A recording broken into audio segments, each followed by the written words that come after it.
the same executive powers that President Tinubu has is the same executive powers that Governor Sim Fubara enjoys. Right. And the federal government, through President Tinubu, cannot tell him how to run a state, Rivers State. Not even a minister can do that. Because just the same way President Tinubu was elected with executive powers, that's the same way Governor Sim Fubara was elected with executive powers. And you see the things that are here. Commissioners will be represented. The governor should not sack local government chairman. The budget to be, oh my God. I mean, President Tinubu himself, when he was governor, wouldn't take this. And you know what happened when he had a clash with former Governor Ambode? Governor Ambode showed him that he was the governor in charge, even though he was not going to get re-elected. But while he was there exercising executive powers, he was going to show Ashwaju. Guys, one of the things I told people before the presidential election was, I said Pablo Escobar, Chief Tinubu, is not a Democrat. I said it. I said it based on his past antecedent, because before Edo State election, I saw the way he sat down on like his sculpture, saying that people shouldn't vote for Obaseki, that is not a Democrat. This was because Obaseki revolted against godfatherism. Now, guys, let me go straight to the point. Pablo Escobar summoned a meeting between Wike and Governor Fubara. Guys, you won't believe what Pablo Escobar did to Fubara. See, Fubara have same city government in Nigeria have same executive power just like the president. But the way this guy ordered Fubara as if he was his boy. Listen, guys. Oh, Jesus. I said it before election that if Tinubu mistakenly become president, guys, forget election. He will be the one that will be singularly picking who will be a governor of this state, who will be a governor. I said that is what is happening now. Listen, a Democrat would have, speak to both parties, please. The constitution and the law must be respected. No, he throw everything aside. Guy, not in my mind for don't say they don't break, or today that say today that this thing, today that on Tuesday. But in my mind you go here. Go straight, watch this video to the end. If you watch this video to the end and you are a Democrat, I promise you one thing, you will hate Pablo Escobar the more. Just please like this video before you watch that. Like it so that YouTube can recommend it. Like the video. Facebook is not recommending my video now. They are hiding it still because of Pablo Escobar. Please like my video, this video now. Share it before you watch it. God bless you. Bring in Arise Director of News and Politics Editor Somna Sambo. He may be able to help us understand the politics of these developments in Rivers State. Somna, good to see you. Thank you. Is this an uneasy calm, or is this truce really sustainable?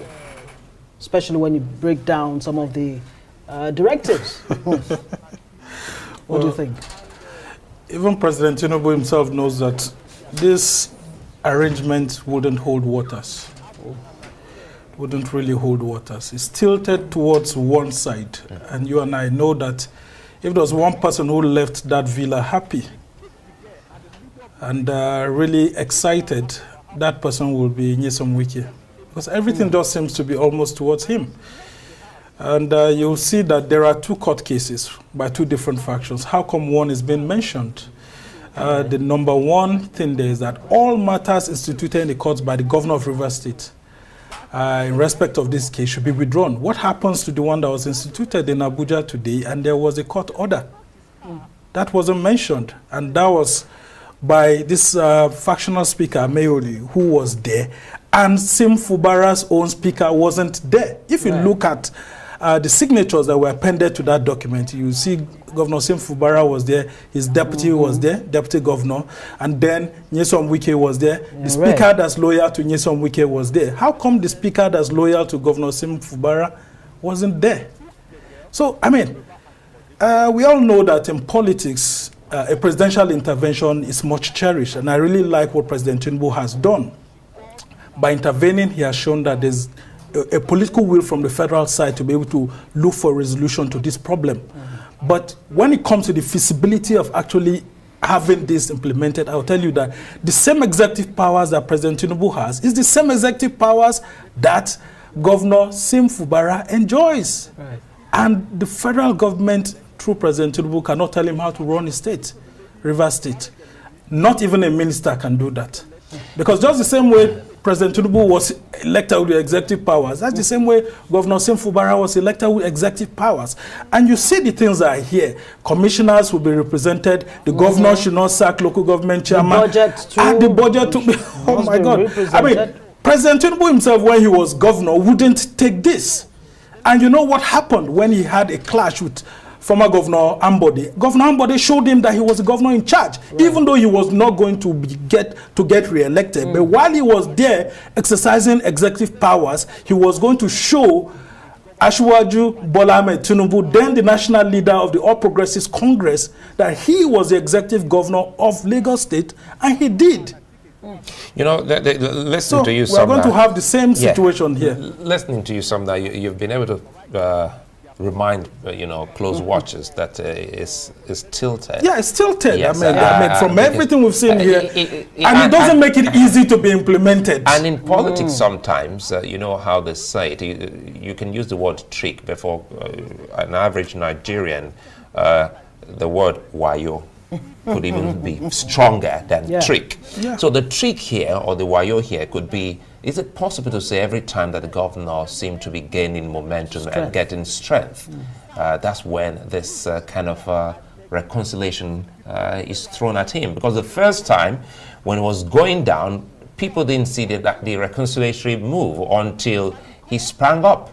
And that move came, and he was, boxed up to another corner. And the second time again, everyone is thinking that, okay, perhaps he's trying to be his own man. And getting a lot of support. And we're getting to see this again. Yeah. So listening to Peter Abang, the lawyer who just spoke, he says, owing to 109, whether you even have 4 or 3 members, so long as the others have actually crossed the carpet without genuine reasons as presented in section 109, then that budget before that assembly, irrespective of the number, can fly. But now that he's been told to represent the budget. So how does this work for those legal minds who are still pointing to section 109? It's very simple. You can't put something on nothing. That's what the law says.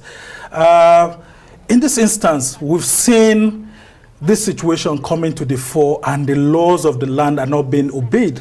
And that's where I actually fought President Tinubu. Instead of him asking for the laws to be obeyed, he's trying to find a political solution. And that's where it will backfire.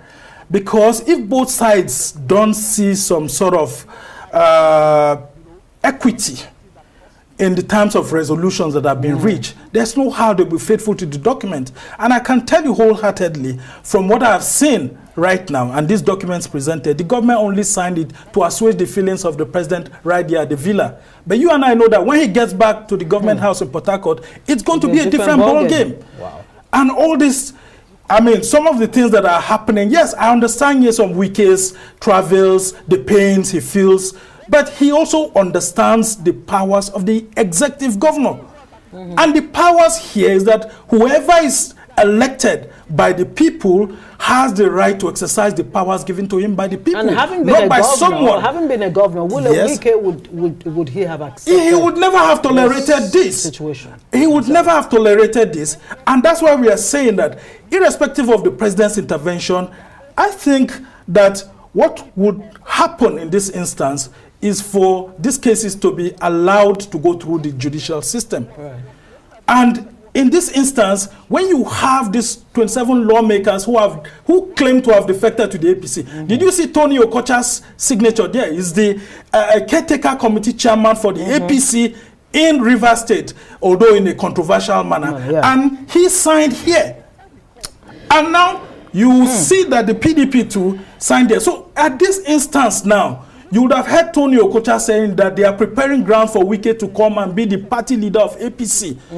I can say it clearly, like I mentioned earlier, is that APC is looking for Rivers State and Kano State ahead of 2027 by all means. That's why President Tinubu cannot stand on the law and tell Wike to hands off and let the rule of law prevail. And that's because Wike is doing him a political favor. Speaking of hands in hand, he needs to allow the rule of law to prevail. I mean, look at, 7 there. The names of all commissioners in the Rivers State Executive Council who resigned, their appointments should be resubmitted.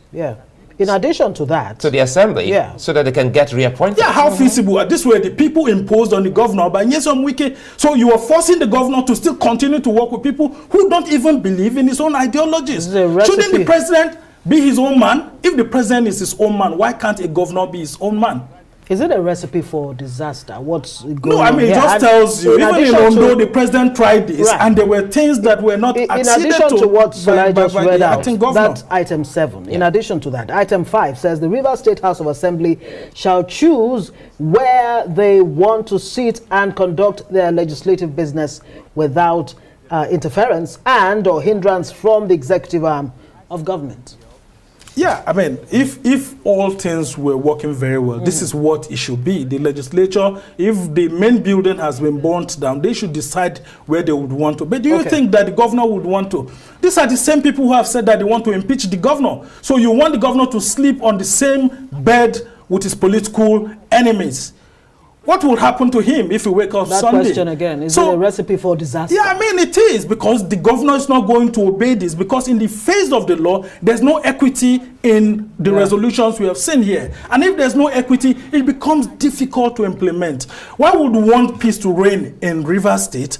Nyesom Wike also feels pained that he sponsored someone to get in there politically, but you cannot mix politics and the law. Let's see if our producers can bring in number 3 in that communique again. And I want you to speak to number 3, because number 3 looks like the big the stumbling block. The leadership of the Rivers State House of Assembly, as led by Right Honorable Martin Amewule, shall be recognized alongside the 27 members who resigned from the PDP. These are people who said they have resigned. They waved the flags of APC. You saw them there. I mean, the handy flag of APC, they were all waving it. I mean, that's all of them. So are you asking them to come back to the People's Democratic Party, which they don't believe in, which gave them tickets, and they rejected, where people gathered and voted for them on this platform, and they stood on the platform there in the House and said they were ditching this party? So how do you expect, how feasible is that? But I mean, those are some of the... In politics, nothing remains... I mean, there's no constant, right? Yeah. Permanent. Not in all times. There are some things that are pretty difficult, because in this instance now, the House of Assembly is going to be... Well, if they had settled for a neutral person, not Edison Ehie or Martin Amewule, it would have been a little easier. But for you to bring this person back, and this person has confessed with his mouth that he is a loyalist of Nyesom Wike, wouldn't you be afraid that this man will sponsor a bill against you or sponsor an impeachment against you? So it becomes a little bit difficult. That's why I said it looks like APC's decision to actually have Rivers State in 2027 in the kitty is making President Tinubu not to see clearly that the rule of law is being violated here, that the president is intervening to bring a political solution, but that political solution seems to be tilted towards his own minister. And of course, a governor who has executive powers would want to assert himself. They can sign this 100 times, but when it comes to implementation, that's what I'm saying. How easy would it be? If the governor agrees, will his political loyalists agree? And you would have heard Rivers State elders all coming and saying that, look, we don't want this to happen. Do you think that if he takes this communique or resolution back to them, that they will endorse it? I mean, it will be terribly difficult to be endorsed. But we salute the peace moves of President Tinubu, and it's welcome. But I think there should be a follow-up meeting to this. This will be difficult. We'll stay on this. Somna Sam, I would like to thank you for your time. And if you missed out on that, you can actually get to our website, arise.com.